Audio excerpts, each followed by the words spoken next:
उन्होंने जिसे ललकारा है वो हिंद की सेना है। हम घर में घुसकर मारेंगे, उसको पता ही नहीं चला कि कब उसका सीना छलनी हो गया। पाकिस्तान को कई दिन तक नींद नहीं आएगी। हमारी सेनाओं का कोऑर्डिनेशन वाकई में कहूंगा शानदार था।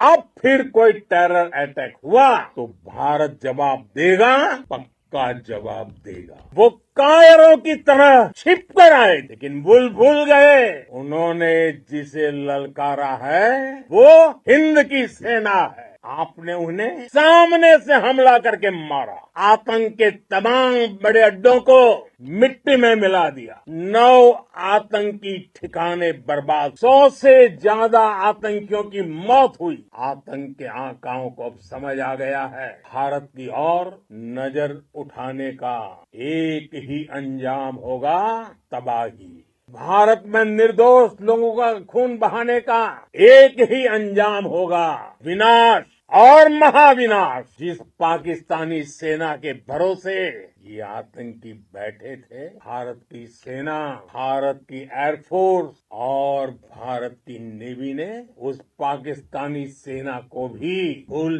चटा दिया। भारत माता की जय! भारत माता की जय! भारत माता की जय! आपने पाकिस्तानी फौज को भी बता दिया है, पाकिस्तान में ऐसा कोई ठिकाना नहीं है जहां बैठकर आतंकवादी चैन की सांस ले सके। हम घर में घुसकर मारेंगे और बचने का एक मौका तक नहीं देंगे। और हमारे ड्रोन, हमारी मिसाइलें, उनके बारे में तो सोचकर पाकिस्तान को कई दिन तक नींद नहीं आई। भारत पर आतंकी हमला हुआ, हम अपने तरीके से, अपनी शर्तों पर, अपने समय पर जवाब देंगे। दूसरा, कोई भी न्यूक्लियर ब्लैकमेल भारत नहीं सहेगा।